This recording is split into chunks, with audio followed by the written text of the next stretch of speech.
Chère communauté Formix, bonjour. Je m'appelle Joseph et cette semaine, je vous parle du Guide alimentaire canadien. En effet, Formix est une entreprise canadienne. Alors, on parle du Guide alimentaire canadien et non pas des autres. Ceci dit, la plupart des guides alimentaires sont sensiblement les mêmes à travers la planète. Bon, si vous avez mon âge, c'est-à-dire que vous êtes sensiblement autour de 44 ans, la dernière fois que vous avez vu le guide alimentaire canadien, ou en tout cas que vous l'avez étudié, c'était au primaire dans les années 90. En effet, moi, depuis ce temps-là, je ne l'avais pas revu. Ceci dit, en 2019, il y a eu une révision quand même extraordinaire du guide alimentaire canadien.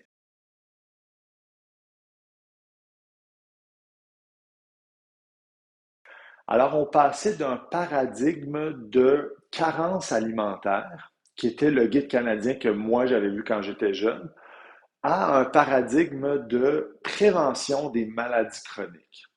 Ça fait quand même beaucoup de sens rendu en 2019 parce que, vous le savez autant que moi, les maladies chroniques sont en croissance d'année en année.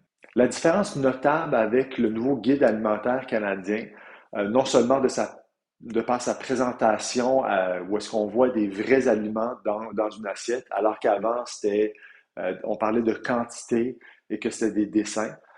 Eh bien, dans cette assiette, il y a la moitié de l'assiette qui est consacrée aux fruits et aux légumes. Il y a un quart qui est consacré aux protéines. Et puis là, on parle autant de protéines animales que végétales, donc il n'y a plus de distinction entre ce qui est une bonne protéine.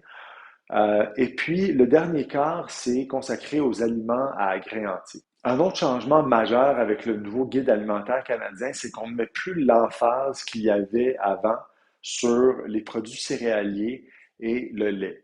Alors là, on va mettre beaucoup plus d'emphase sur la variété et la qualité.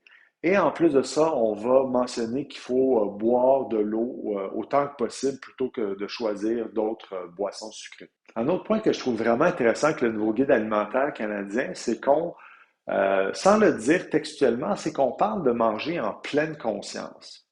Alors, dans le guide, c'est écrit que vous devriez faire attention à ce que vous mangez.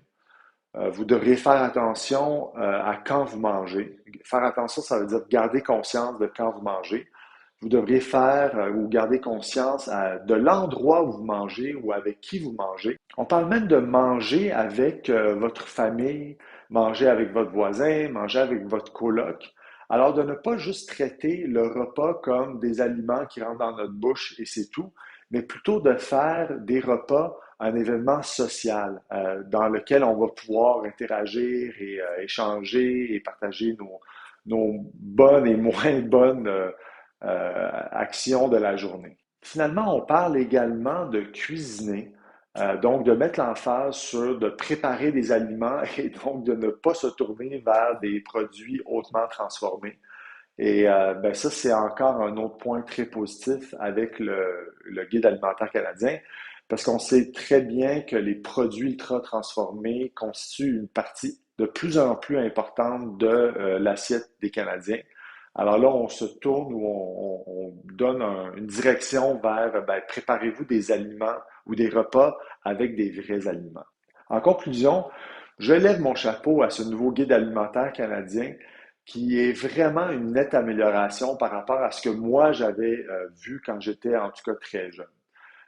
Il y a un aspect beaucoup plus important autour du repas et comme je vous ai dit, de l'aspect social, l'aspect mental, l'aspect émotionnel de manger, plutôt que juste de dire ben, on a besoin de 4 à 6 portions de riz par jour.